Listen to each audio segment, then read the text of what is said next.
Howdy folks, Kanaju here. No Man's Sky's big summer update, Echoes, brought plenty of big flashy changes to the game. I covered pretty much all of them in my review. However, as with most updates, there were just too many bullet points to fit into a single video.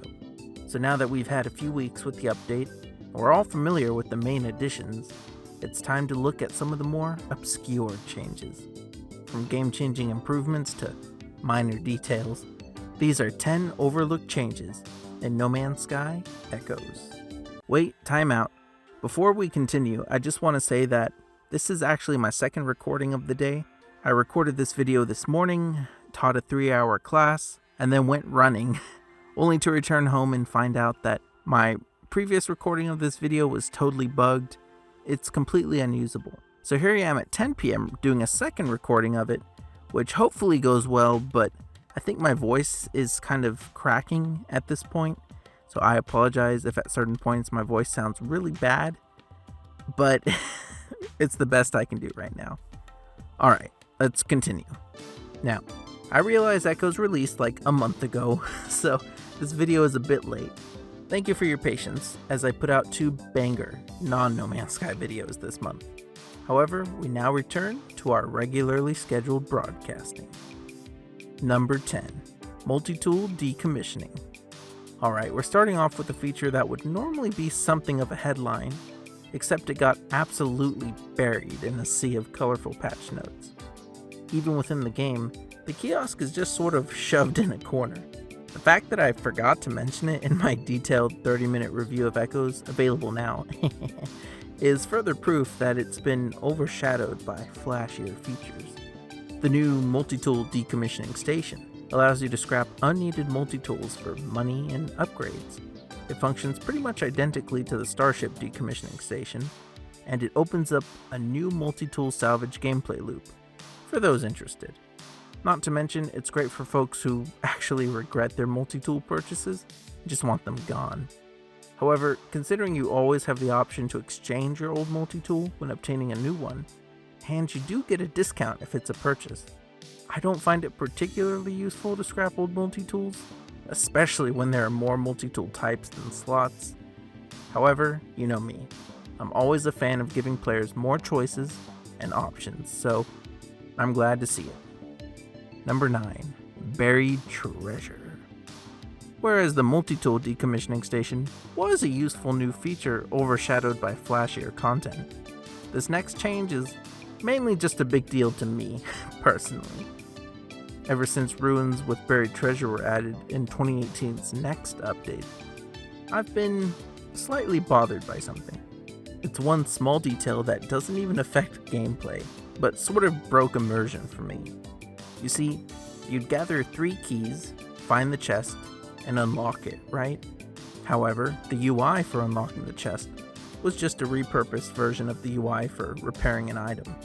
As of No Man's Sky Echoes though, the UI finally describes your actions as unlocking the chest with keys rather than repairing it.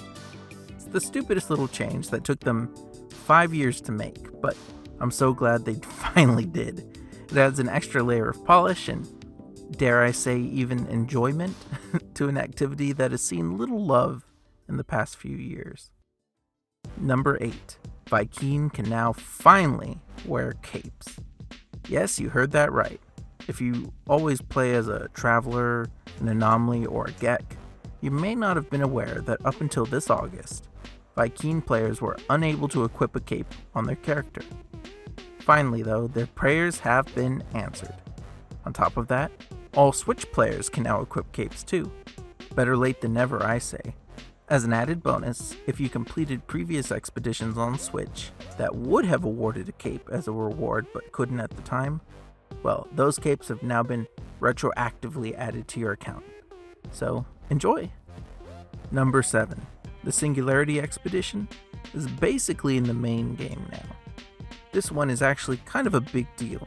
It's overlooked though because many longtime No Man's Sky players, like me, haven't encountered it ourselves. You see, the Singularity expedition was billed as part 2 of a 4-part narrative, with the Interceptor and Echoes updates being parts 1 and 3 respectively. The obvious problem with that is that if you missed the expedition, the content of the updates would feel disconnected. Hello Game's solution was simple. Add the main story content from that expedition into the base game for those who didn't complete the expedition. That's pretty cool, and it's a pretty significant piece of content that many players probably aren't even aware of. It's great to see that the bespoke expedition content is being put to good use. Hopefully we'll see more integrations like that in the future. Number 6. The Terrain Manipulator now has a new display. Before Echoes, if you switch to your Terrain Manipulator in first person, you'd see a green icon on your multi-tool display that was identical to that of the mining beam and other non-combat instruments. This made playing without a HUD pretty confusing at times. Now though, we have a swanky new yellow grid to indicate that the Terrain Manipulator is equipped.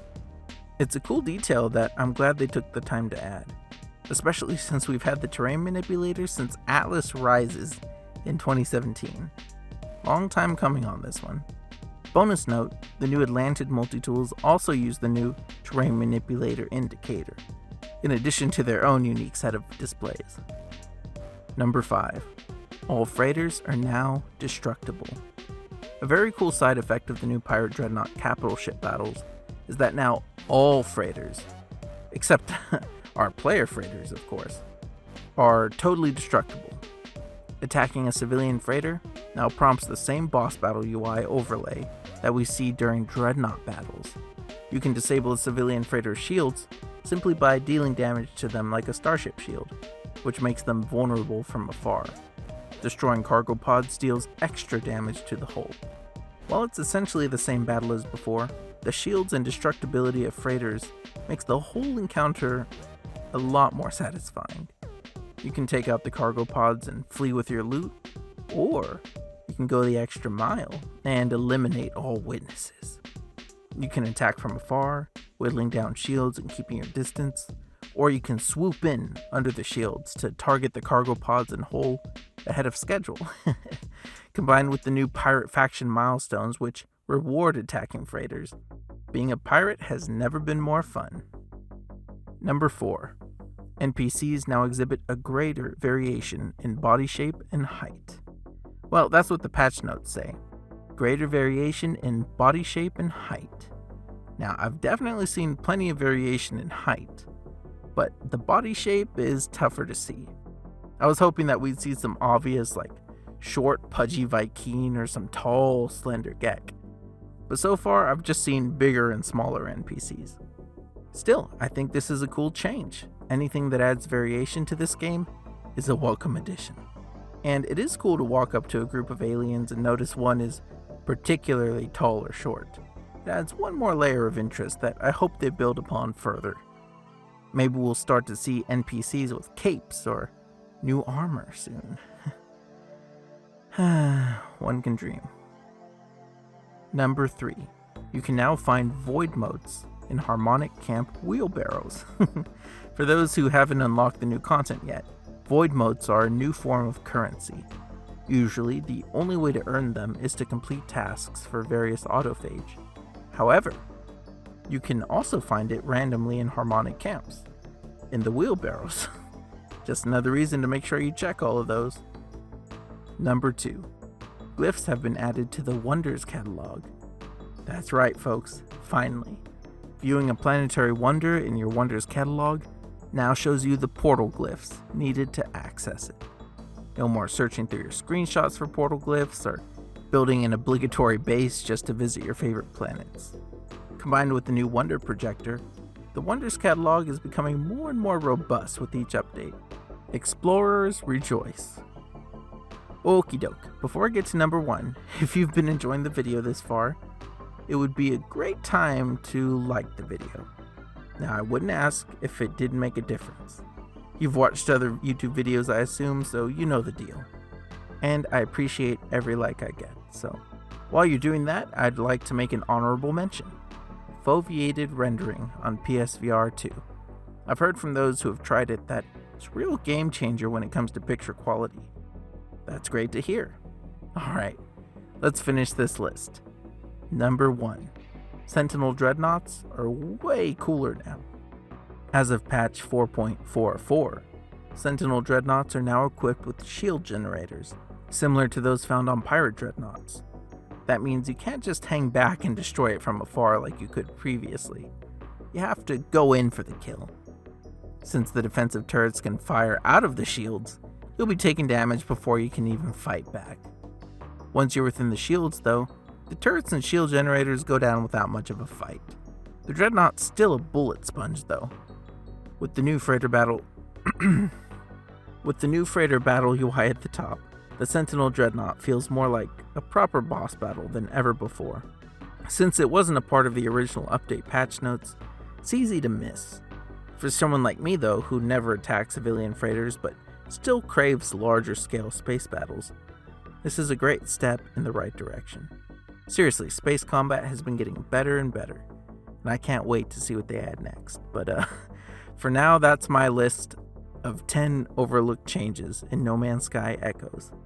Some of them were bigger than others, some more obscure. All of them, though, were worth highlighting. I hope you agree. Let me know your favorite overlooked addition in the comments below. It's possible I overlooked it myself. And don't forget to like the video if you overlooked any of the features in this video. It's only fair, I think. If you're interested in more quality No Man's Sky content, I'm still accepting subscribers free of charge. And don't worry, most of my videos, my voice isn't going out. At least I don't think it is in most videos. And if you're interested in stuff like Starfield or Assassin's Creed city ranking videos, which admittedly most of y'all aren't, no worries, I get it. Well, feel free to check those out next. Otherwise, I'll see you in the next video. Bye!